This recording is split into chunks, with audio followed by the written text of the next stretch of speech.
really thank you once again for this another day, another chance that you have given us to fellowship with you. Thank you for your grace and your mercy, Lord. As we sit at your feet this very moment, Lord, we ask you to open up our spiritual understanding, bless our hearts, Lord God, and be our teacher this afternoon, Lord God. Turuan ng bawat isa upang kami ay lumalim sa aming pananampalataya at maging handa, Panginoon, that we will be ready, Lord God, and be the person that you wanted us to be. Thank you, Lord. Thank you for everything that you're going to do this afternoon. Thank you so much in Jesus' name. Amen. Then, mga kapatid, magandang hapon sa ating lahat. Praise the Lord. At wala na rin yung bagyo. Kahapon, signal number 8. Pero hindi naman signal number 8. Siguro, iba't ibang because of the situation, iba sabi ng mga kasama namin, wala naman kami. Sabi nila kasi nung Saturday morning daw, wow, ang lakas daw ng bagyo at ang lakas ng hangin at ulan. Sabi naman sa wala kami nararamdaman. So, siguro yung malapit sa dagat, yan talagang mahangin, no? Pero yung nasa sentro, siyempre, they are so much protected. Hindi nila ramdaman masyado yung lakas ng bagyo. Pero overall, nagpapasalamat tayo because the God that we are serving is able to calm the storm. Okay? Talagang kasama yan sa buhay natin dito sa mundo. Na? At anytime may bagyo, pero nagpapasalamat tayo dahil hindi everyday is bagyo. No? The God that we are serving is He controls everything, including the bagyo. No? So, hallelujah. Let's continue to enjoy the presence of God this afternoon as we feast on His words. Amen? So, ang ating pag-aaralan sa hapong ito is faith rooted in God. Maraming mga pananampalataya. May dalawang klaseng pananampalataya. Faith that is the faith of man and the faith that comes from God. The faith of man, yung natural na pananampalataya ng tao is yung kita ko, pati ko. Yung bang sensual believing, naka-base sa nakikita, nararamdaman, naka-base sa senses. At yung naka-base sa emotion at saka sa feelings. Yan ang natural na pananampalataya ng tao.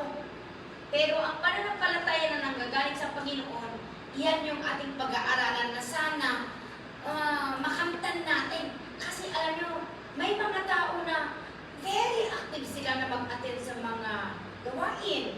Very active sila na mag-attend during services, during Bible studies, and yet at the end of the day, unbeliever pa rin sila. Hindi pa rin sila naniniwala sa Panginoon.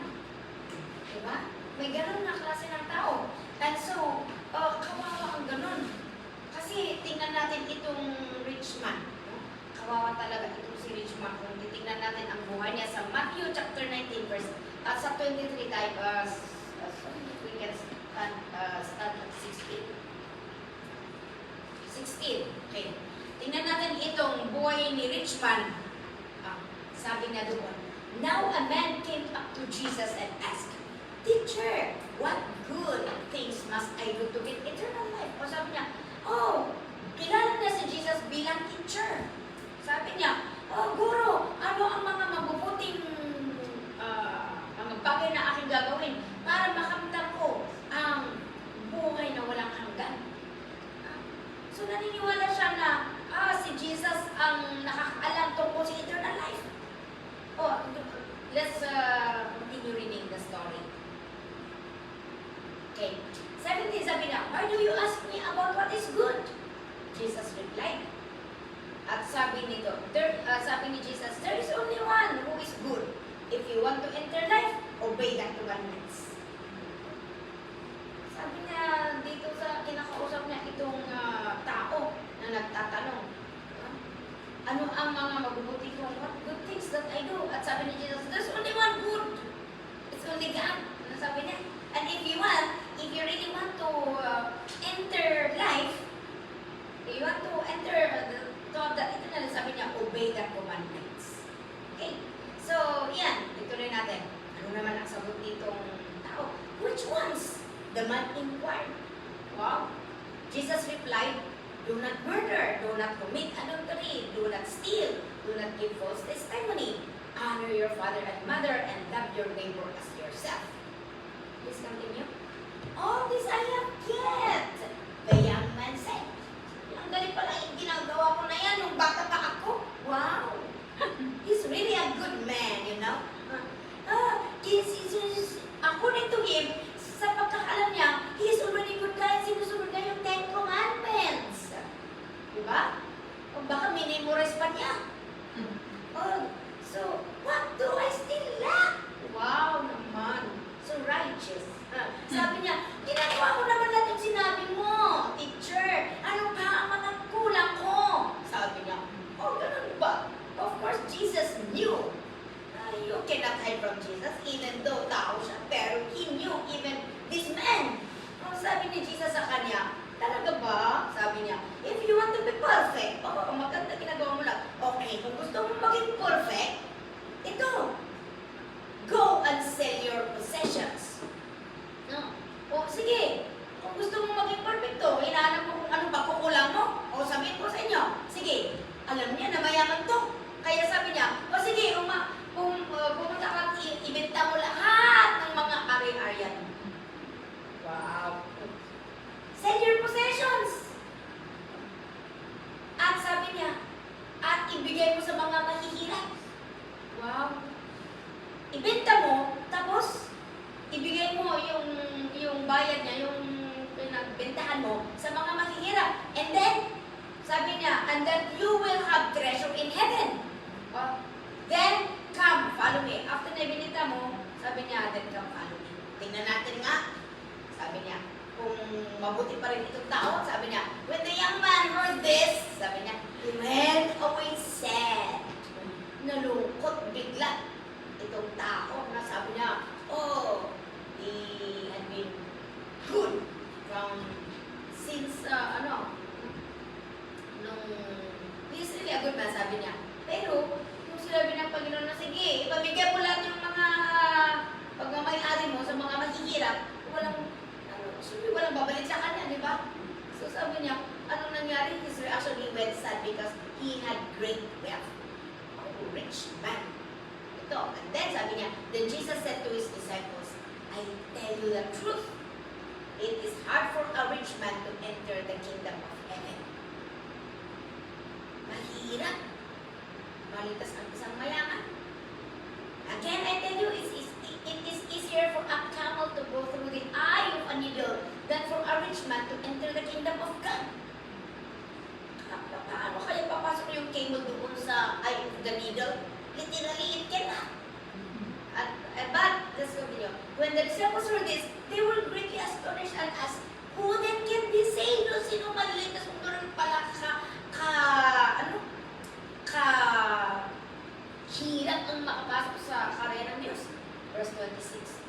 Jesus looked at them and said, with men this is impossible. But with God, all things are possible. Verse 27. Peter answered him, we have left everything to follow you. What then will there be for us? Tuloy natin ang 30. Jesus said to them, I tell you the truth, at the renewal of all things, when the Son of Man sits on his glorious throne, you who have followed me will also sit on the 12 thrones, judging the 12 tribes of Israel. And everyone who has left houses or brothers or sisters, or father or mother or children or fields for my sake, for Jesus' sake, will receive 100 times as much and will inherit eternal life. Last verse. But many who are first will be last, and many who are last will be first. Dito sa istorya ng rich man, about yung encuentro niya with Jesus, makikita natin dito na he is really a religious man. But we can also see in here, nabigyan siya ng pagkakataon na he did not just obey the commandments, and yet he has nabigyan siya ng pagkakataon to meet Jesus face to face. Sabi sa atin nandito ako except sana makita ko din si Jesus. Hindi ko lang siya basta pinaniwalaan. How I wish makita ko din siya na face to face, di ba? Amen. Sana, kasi for that one. Pero itong taong na to, kahit nakita pa niya si Jesus face to face, anong nangyari sa kanya? Oh, hindi naman na pinaniwalaan si Jesus. Yung gusto pa rin niya ang sinunod niya.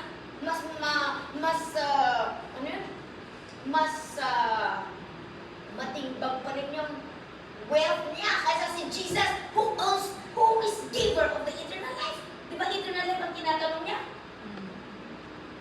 Pero hindi eternal life ang hinahangad nitong rich man eh. Yung richness niya. Kasi nung na-meet niya face to face si Jesus, wala. Hindi niya maiwanan yung kayamanan niya. Kaya, you know one lesson that I've learned in here? Hindi porkit religious ka ay godly ka. Hindi porkit religious ka ay masasabi na you have faith in God.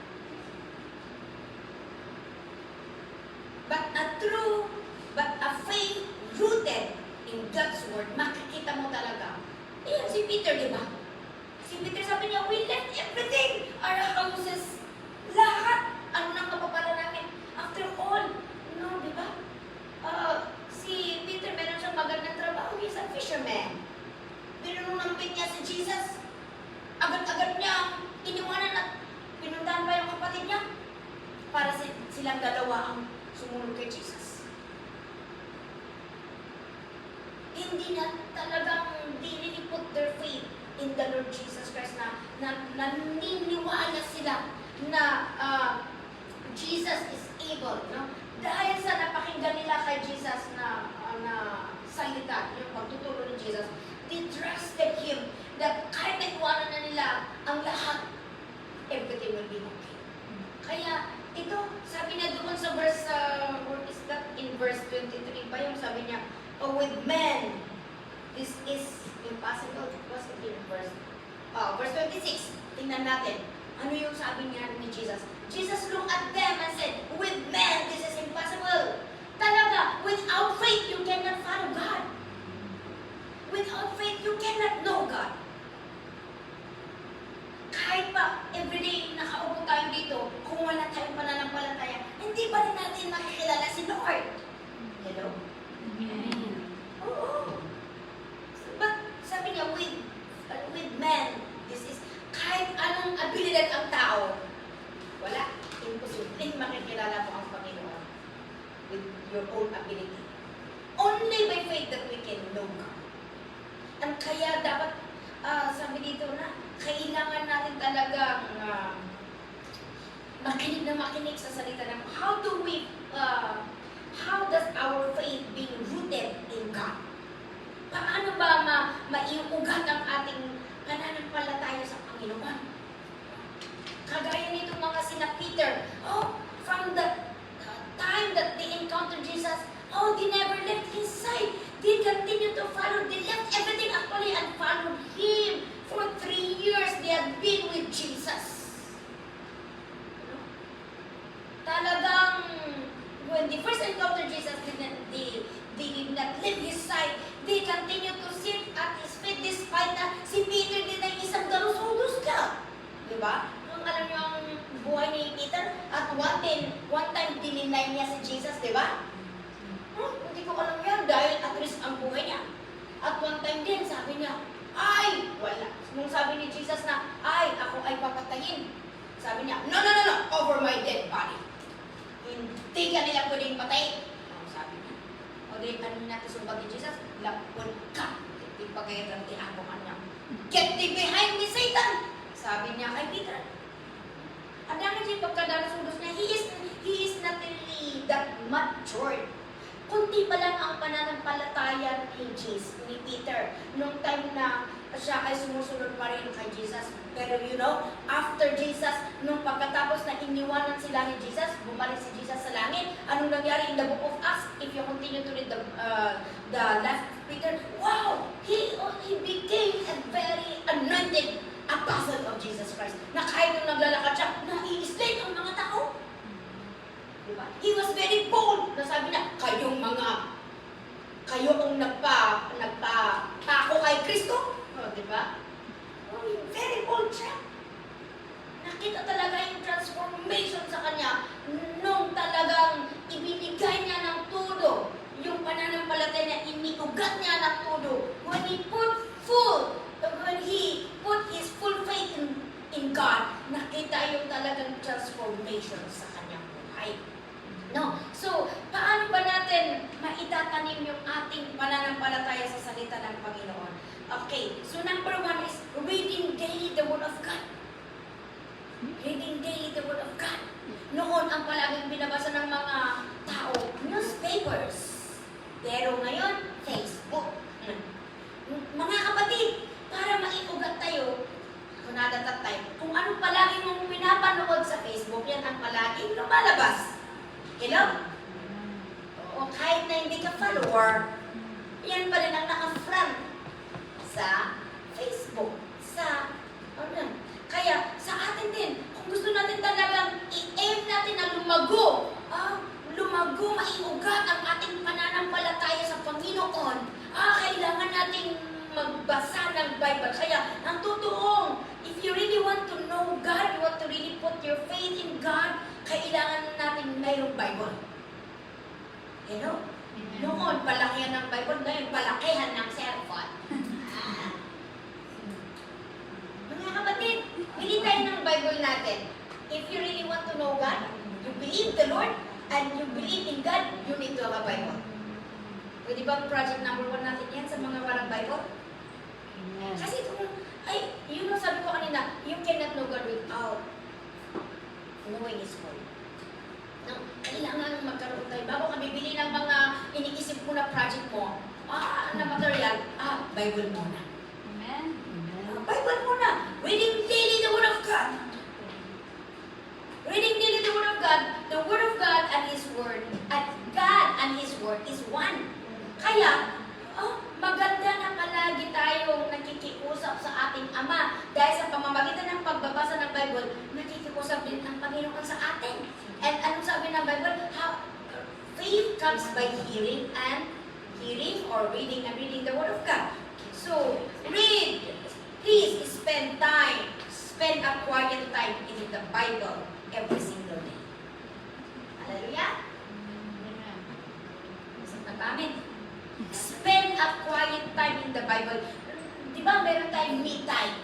Pero ang me time natin, wala kang katapos ang... Kaya pagkatapos, masakit ang likod. Hindi mo alam bakit masakit ang likod. Ayan pala na over sa kapipindot. Sa kayo yung mo. Tingnan mo pag nagbasa ka ng Bible, hindi naman mapapagod ang likod mo, di ba? Bakit sa cellphone? Ang sakit. Na-stiff neck ka tuloy. Di ba? Kaya, walang disadvantage, walang overdose ang pagbabasa sa Bible. The more you read the Bible, the more your faith grows. And the more you read the Bible, the more you know your God. And if you know your God, kung kilala mo the more na you have knowledge, di ba? Kung kilala mo talaga ang Diyos na pinagsisilbihan mo, talagang magtitiwala ka sa Kanya.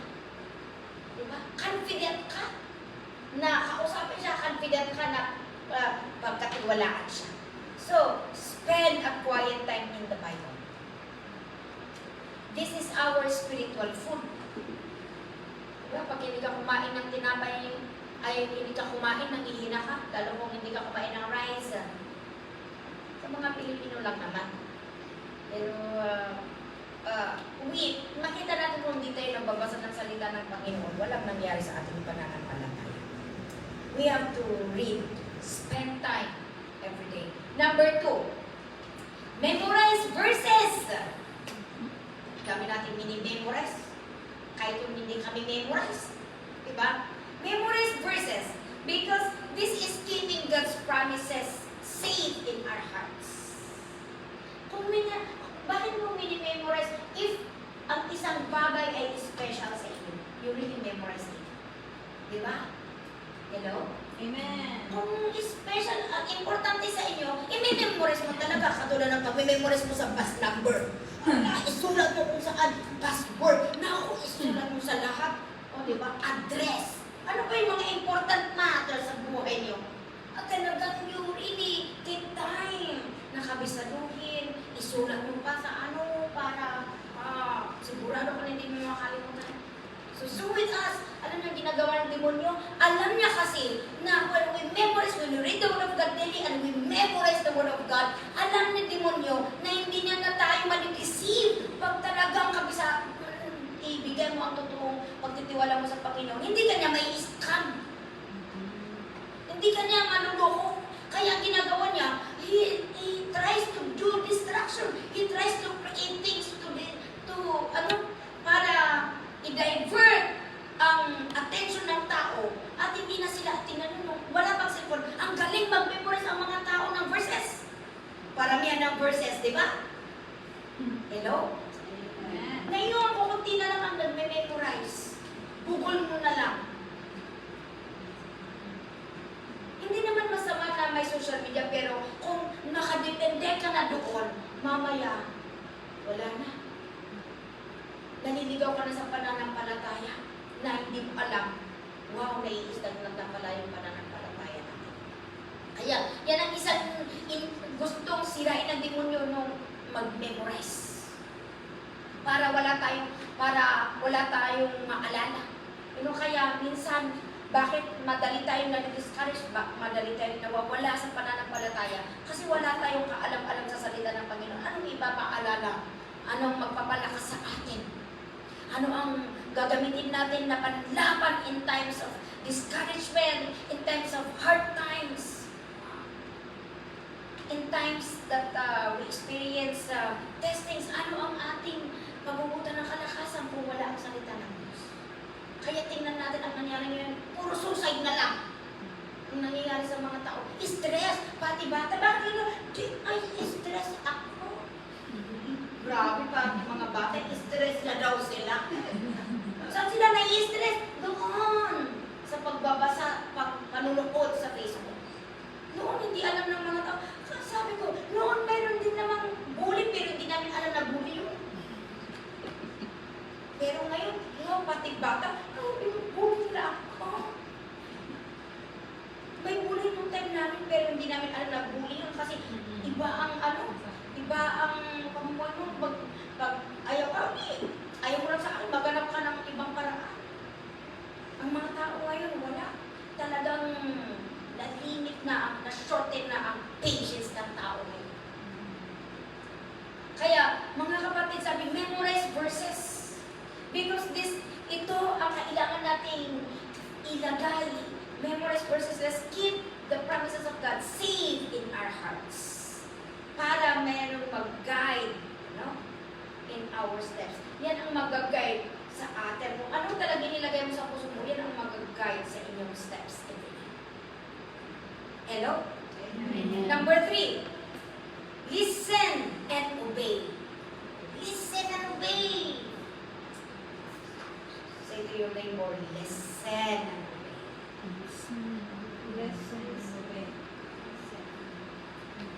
How do we listen? Ang pinakamabilis para hindi mo makalimutan ang salita ng Panginoon.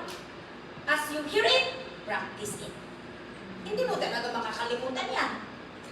Diba? Pag may nabasa ka, napakinggan ka, i-apply mo ka agad. At palagi mo i-apply, hindi mo makakalimutan. Agree? Disagree? Put into practice. Practical application yan. Everyday. Sa everyday life natin. I-practice natin. Ang napapakinggan natin kahit taliwas. Parang hindi ko nakasanayan yan. Parang kahit weird. As long as you heard from the Word of God and you read from the Word of God, apply it. Amen. Because what you are applying, you are not just obeying a book, you are obeying the Word. And the Word of God, if you obey it, you will experience the power of God. Hindi magiging epektibo ang salita ng Panginoon. You will only feel the effects of the Word of God when you apply it in your life. Kasama tayo sa hospital. Sinabi mo ang sakit mo, na-diagnose ka. Ito yung mga gamot. Pag hindi mo iinumin, paano ka gagaling? Okay, nalaman mo pero binili ko pero hindi naman iniinom kasi takot naman ako, ang lalaki naman ng mga to, ang dami-dami pa. Hindi ka gagaling. Kaya sa next check-up mo, oh, bakit? Ayan pala, hindi mo pala ininom. Diba? So, ganun, listen and obey. Because ito ang nakakatulong para the more na maiugat ang ating pananampalataya, the more you obey the Word of God, naipapakita na talagang nagtitiwala ka, kaya sinusunod mo. At as you obey the Word of God, lumalalim ang pagkakilala mo sa Panginoon. Amen. Ang kalaban natin mga kapatid everyday, takot at duda. Oo, takot at duda. Pag hindi mo palalimin ang inyong pananampalataya, if you do not root your faith in the Word of God, hindi mo makayang labanan ang takot at duda. Awan ba'y magkaroon bagatan kay dispensary man, unuan niya nga klase dito, anya tingwa? Ang dapat medicine for anti-fear and anti-doubt, wala. Ang gamot sa fear and doubt is faith in God. Amen. At yan pa naman ang dahilan kung bakit maraming tao ang nasisira. It affects all areas when fear is so high and doubt is so high, you can be destroyed. That is the weapon of, that is the ginagamit ng demonyo to destroy not only Christians but people, lives of people. Kaya, please spend, mag-invest tayo dito how our faith grows in the Lord with the Word of God. Daily, memorize, and then practice immediately. Okay, so, pag nakita mo, habang ina-apply mo yung pananampalataya mo, pinapractice mo yung pananampalataya mo everyday, na sabi na doon, ano ang nangyari? Your faith in God prompts you. Ano ang mangyayari if you practice your faith everyday? Your faith in God prompts you to believe in the possibility of things we do not yet see. Kahit hindi mo pa nakita, pero naniniwala ka na, yan ang epekto kung talagang you actively practice your faith in the Lord. Kahit hindi mo pa nakikita, you already believe it. Diba? Yan ang tunay na pananampalataya. Hindi ka kailangan ma-feel mo, hindi ka kailangan makita mo sa kanalang, ano ba, nandyan yung buo yung tiwala mo. You have that, your faith in God leads you to believe on the Word of God. Even sa mga possibilities na kahit hindi mo pa nakita, pero pinaniniwalaan mo. Hindi katulad nitong rich man na ang security niya ay yung wealth niya. Tinatanong niya kung paano magkaroon ng eternal life. Hindi sabi ng Panginoon, okay, sell all your possessions and you come and follow me, you come and believe me. If you really believe in me, come and follow me. Eh, anong nangyari doon sa rich man? Na hindi talaga siya tunay na naniniwala sa Panginoon. Doon sa kayamanan, sabi niya, paano kung ibenta ko lahat? Di wala na ako. Paano na ako? Tapos susundan pa kita. Di wala na. Anong mangyayari sa buhay ko? Pag gano'n ang tao, kung mag-guys ako, kung mapapurin ako, di wala na. Ano nang maiiwan sa akin? Kasi, akala natin, tayo kasi na nag-focus tayo sa magagawa natin, hindi sa magagawa ni Lord.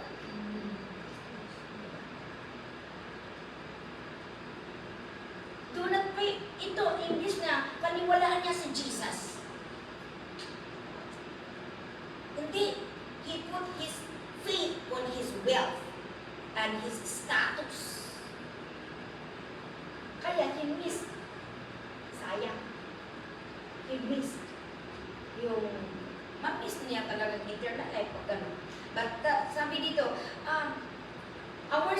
kaya, ang faith natin, if you have faith in God, hindi mo isisecure ang buhay mo doon sa status mo at sa kung anong meron ka. But our security is our faith in the Lord. Gusto mong isecure ang eternity mo? You have to put your faith in God. Amen. And how to put our faith in God? Not only reading His Word, you have to have a personal relationship with Jesus. You know why people go to hell? They reject Jesus Christ. They do not, nabigyan sila ng pagkakataon na makilala si Jesus, pero they did not recognize, they rejected Him. And so what happened? Sorry, I never away from you, evil doer. Ang isang kalaban sa pananampalataya sa Panginoon is ito, money, material wealth, and status. Do not put your faith on materials because these are but just temporary. Amen. Kung hindi mo talaga paniwalaan ang Panginoon, gagamitin ng demonyo itong mga bagay-bagay to hinder you in knowing the Lord.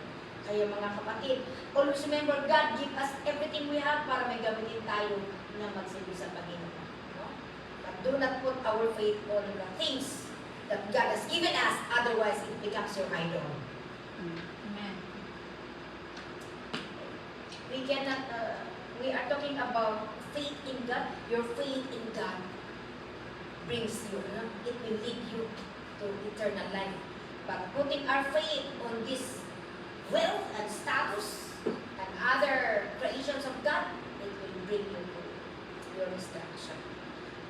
Okay, ano ba ang matututunan natin when we actively put our faith in God and practice our faith every day?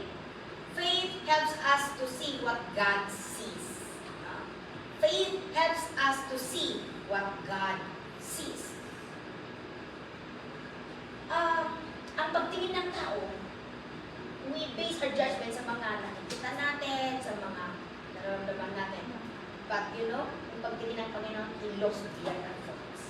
Kaya, ang isang tao na may pananampalataya sa Panginoon, hindi niya tinitingnan ng isang bagay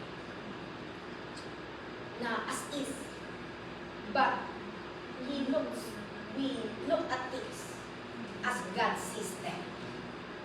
For example, ang isang tao na may pananampalataya sa Diyos, pag nakita niya ang isang bata na sobrang sukir na. You know? Pag ikaw ay believer, ngayon mamakita ito, parang tingin, makulit. Kada sao. Kaya kayo yung matring na ito yung magpanito ng evangelist. Kasi dyan, positive data, di pa nang kita. Kung di awan pa mati na, ay awan. Rugrugan mo lang, ay awan. Ano ba yung ay awan. Nagkongkulog ka. But faith helps us to see what God sees. Hindi mo pa nakikita, pero naniniwala. Positive ka talaga. Hindi ka tulad ng walang pananampalataya sa Panginoon. If your faith is not rooted in God, negatibo. Kaagad. Ay, delikado. Kasi dyan, nafubiyakan. Itinamati, we learn. Mabad na kasi ba? We pray. We seek the leading of God. At dahil positive na the faith, gawing faith in God is always forward. Ang nga backward. So, mauuhaan ka nga, give up or nung nag-fail ka, sige, we learn at yung matati, nagkulangan tayo, and then, talagang i-persist mo ito, thank you Lord. At the end, nakita mo practice sa utak. So na, iti Kristiyano, ang anti pag-give up, say to your neighbor, never give up. Never give up. Ganun ang may pananampalataya. Just like I encourage one of our sisters here na katulad natin. But before we came here, we prayed, Lord, give me employment. And okay, very good. I give you an employment. Pagdating natin dito, Lord, umigil na lang ako. Ang hirap pala dito. Diba? Yung expectation mo, hindi naman yan ang nangyari. Akala ko noon, sige, ako yan ko yung maglaba, baka lumaban ako dyan, outward ko kasjay. Umayak na tila, takasjay gaya. Sa bali ko, di saksa mo.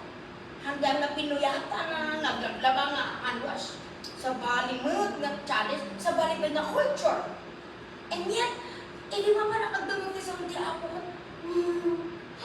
Kasi ay, okay nga, kasi ako sa mga, imbis na din, ba't panunuyak pag-jelit na? Sige, man nga ron, sige, labanak. Lord, nagbigat sumbati ka na lang ang gaypin. Magtuntulubak ang contract ko. Kung nagpay 1 week ko, sabi ko mapagpag may ukot ni Bantay na gawin. Kasi niya ako na sabihin sa nanay ko na, agawin ako, ma'am. Ako pampasahin pa yan. Wala na siguro. Ako na ko pagpag nagkuhan, nuwada kabalinan ako, pwede lang sana lalakarin ko ang bundok na mauwi. Pero, ayan. Uulan ang muhin. Pero, ang ginawa ko is, kahit na iba yung iniisip ko, sabi ko, punta pa rin ako sa church. Punta ako sa church para ako ay manalangin doon.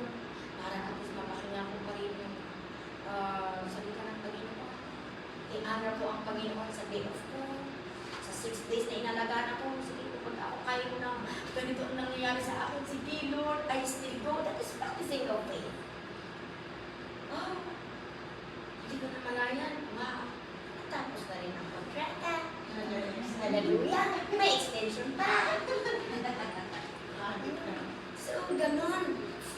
Yung faith, kaya pag imbis na magalit ka sa amo, sige, dinala mo ako dito para mag-missionary ko itong amo na to. And as I hold their pinufol ko ang gamit nila, Lord, I pray for my employer in Jesus' name, tanggalin mo ang vision niya, Lord. Di ba?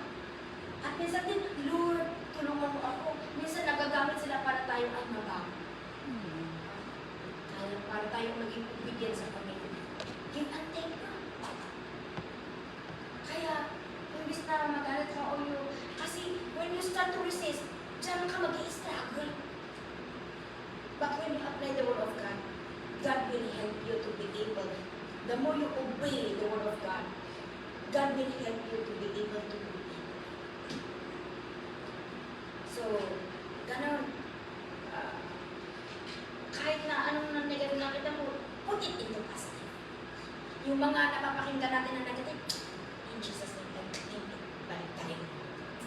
Make it as your put that into the perspective of faith that you will see.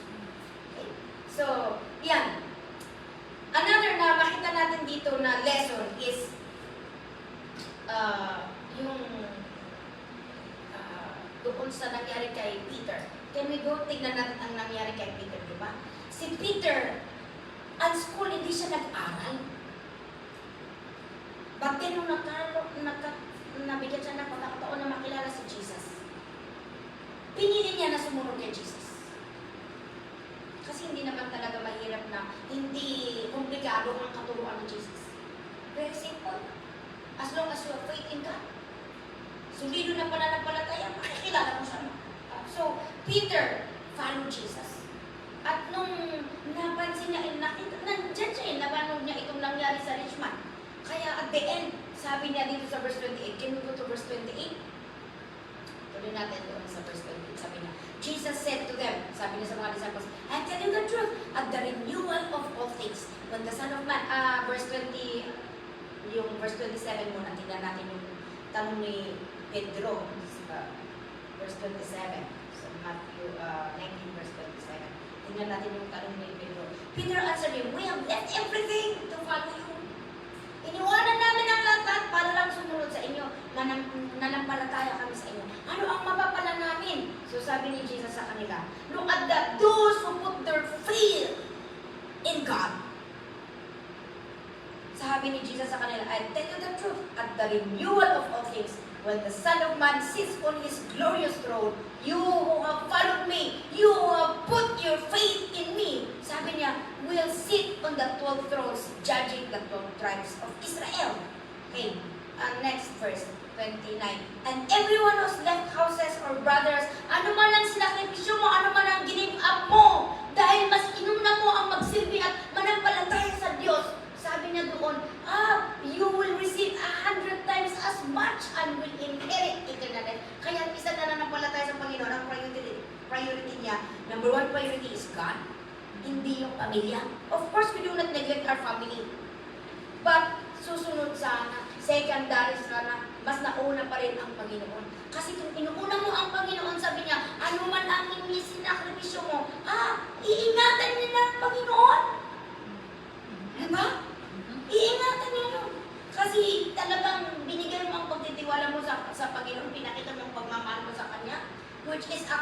yan ang totoong dapat lang na gawin natin. Kaya, ang lesson na makita natin dito, let us be rich in faith. Wag yung, ang isang tao na may pananampalataya sa Diyos, talagang human, baliktad, no? Hindi yung gusto mong magpayaman dito sa mundo, gusto mong yung pananampalataya mo sa Panginoon ang gusto mo pang lalong mapalago, no? So, very important ito kasi if your faith is very little, hindi mo talaga, wala kang mapapala, distraction ang mapapala mo. But in here, sabi ni Jesus kay Peter, na sabi niya, dahil iniwanan mong lahat, pinili mo na you become rich in faith, you surrender everything for me, sabi ng Panginoon sa kanya, hindi ka rin pababayaan ng Panginoon. No? Mas piliin natin sana yung spiritual wealth kaysa yung natural wealth. Natural wealth will not bring you to heaven. Yung spiritual wealth, no? Ang true riches comes from trusting God, not having much money. Yan. Let's desire to be rich in faith, no? And to be rich in faith, to be spiritually wealthy. No? True riches comes from trust. Kaya sabi nila, ang pinakakawawa na tao ay yung nagtitiwala sa kanyang kayamanan. Kasi kung nawala yung kayamanan niya, wala na. But true riches comes from trusting God, not having money.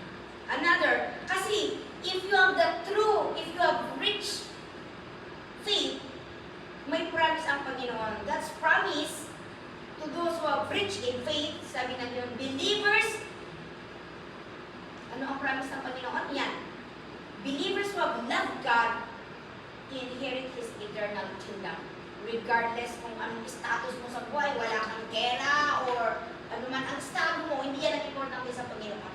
Ang tinitingnan ng Panginoon ay yung pananampalataya mo sa Kanya. Kung paano mo sinunod ang Kanyang salita. How you love Him, how you believe His word, yan ang importante sa Panginoon. If you really binigay mo yung totoo, yung buo mong pananampalataya at pagmamahal mo sa Panginoon. Sabi na doon, wow, wala ka mag-inheritance dito sa lupa, may inheritance ka naman sa langit. Di ba? So, tingnan natin, importante talaga, we need to be rich in faith. Ang nabanggit ko kanina, how to be rich in faith? Oh, read the Bible daily, memorize, kabisaduhin natin ang salita ng Panginoon. Para hindi ka ma-deceive sa mga lies ng demonyo. And listen and obey the word of God. I-practice mo palagi. Kasi ang demonyo, alam niya ang isang Kristiyano na nag-uubing at hindi. At ang palagi niyang sinisira, ang palagi niyang binibiktima, yung hindi gumagawa ng kalooban ng Panginoon. Palagi niyang binibiktima. Pero kung ikaw ay nakikinig ang talagang nag-uubing, hindi ka niya mabiktima. Finally, ano ang resulta of faith? What are the results of faith rooted in God's Word? Aside yung nabanggit natin kanina that you will really, you have that positive thinking. Isa is stability. Anong stability? Stability, minsan na-establish ang pananampalataya mo sa Panginoon. Kaya dahil naiugat, napalalim ang pananampalataya mo sa Panginoon, kaya hindi ka na nag-drift o hindi ka na magbabackslide, hindi ka nasusway, hindi ka madaling ma-discourage, hindi ka mawawala sa inyong pananampalataya dahil malalim na ang pagkaugat, na-establish fully your faith in God. Kaya hindi ka nag-drift away. Ano bang Tagalog ng drift away? Papalayo. Lumalayo naman. Hindi ka na Papalayo. mapapalayo sa Panginoon. Nandyan yung, sige, tuloy-tuloy pa rin. Kahit may bagyo, nagpapatuloy ka, hindi ka nawawala sa inyong pananampalataya. Maraming nag-start na very good, pero hindi sila nakatapos dahil nag-drift away na sila. Kasi nag-stop sila na i-practice at makinig sa salita ng Panginoon. Number 2, strength.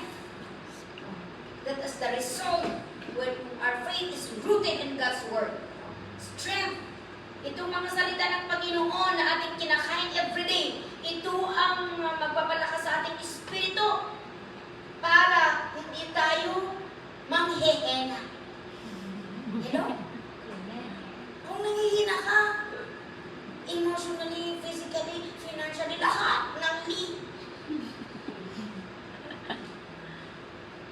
walang ibang makakapagpalakas kahit na maraming kaibigan, parang wala. Pero when you read the Word of God, isang verse pa lang, umiyak ka na. Walang ibang source of strength if not God. If not His Word. He is the source of life, and He is the only one that can really strengthen us. Amen. Amen. Amen. It strengthens our soul. Minsan, matapang talaga ang tao. Matatag pero pakulong sa salita ng Panginoon. Wala. Ibigay pa. Strength that comes from God. Parang hindi mo kaya nakayanan mo. Because of that, I can do things through Christ who gives you strength. Hallelujah. Amen. Another is joy. Joy to the world that the Lord is come. Joy. Nandyan yung galak mo. Dahil yung pagtitiwala mo sa Panginoon, yan ang because you have that trust in the Lord, nagbibigay yan sa inyo ng lasting peace and hope. Dahil alam mo na may Diyos na buhay, na hindi ka naman natutulog. Nandyan yung kapayapaan mo. There's the lasting peace. Mapanatag pa rin ang loob mo at nandyan yung pag-asa na alam mo, may Diyos. Amen. There is God whom I can run. Diba?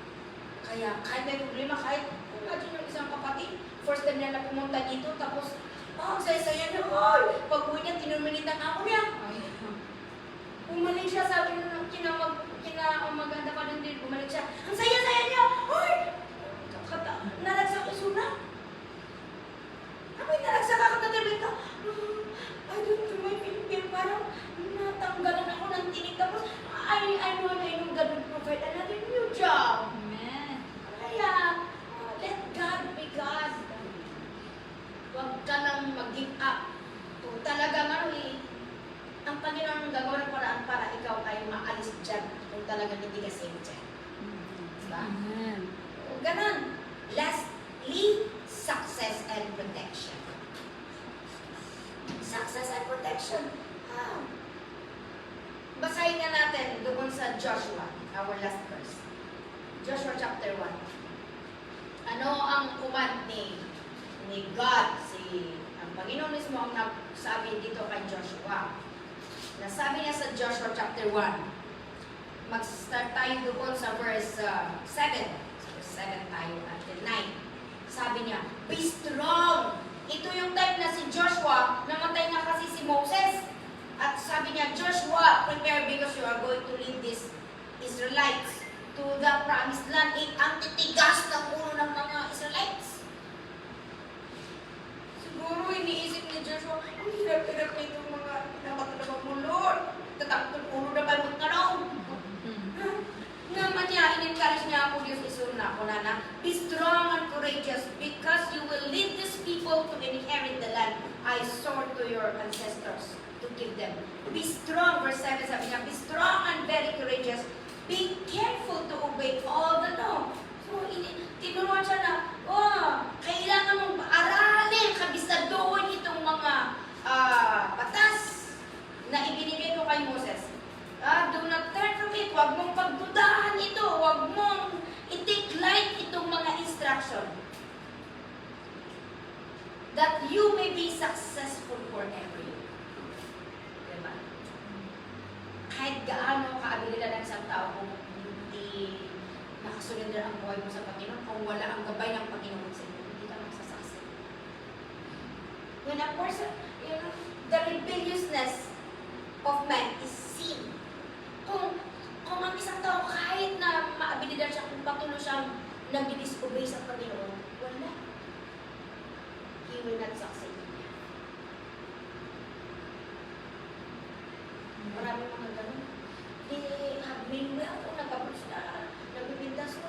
Yung after that, gawatawan niya ang Diyos kanya nagbukaw na siya yung kayamanan niya. Ang masakit doon, pati kalusugan nila,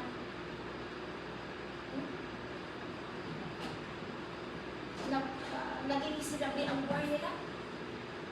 So, mga kapatid, ang totoong success is when you have that peace and satisfaction. Na wala kang inaalala every day because you know that God is in control. Alam mo na kahit anong mangyari, nandiyan. Hallelujah. So, Amen. success and protection is one of the result when we put our faith in God. Sabi na doon, it brings you success wherever you go. That's why sabi niya sa verse 8, keep this book of the law always for your lips. Kaya sabi ko kanina, magbasa tayo ng magbasa ng salita ng Panginoon. Every day, i-practice natin yan. Then, sabi niya, you will be prosperous and successful. Okay, so mga kapatid, actually protection natin habang nagbabasa ka ng salita ng Panginoon every day, it protects you from the genuine. You become aware of the schemes of the enemy at naiiwasan mo ang pagkakamali. Kasi na mag-apidan kita, apay nga, if you are careless, matiliw ka talaga. Di ba? Bakit nahuhuli na bibilang mo ang mga tao because of carelessness? But when we really discipline ourselves to read the Word of God daily, we become careful. And when we are careful, naiiwasan ang consumption. Di ba? That's, we become prosperous when we become careful, we become obedient. Sabi na, Lord, lumalaki ang ating tiwala sa Panginoon. Anong nangyari sa atin? Oh, everything will be fruitful. Hallelujah. Lord, thank you for your word that we have heard this morning. Help us to be rich in faith. And teach us, Lord God, to piliin, Panginoon. Help us, teach us, and help us to follow you daily, O God. Despite of all the business and instructions, help us, Lord, to seek you first in everything that we do. And we know, Lord God, hindi mo kami barangay. Salamat, Panginoon, sa chance na binigay mo na kami ay magkaroon ng pananampalataya sa iyo. May you find each one of us faithful when you come, O God. Thank you, Lord, in Jesus' name.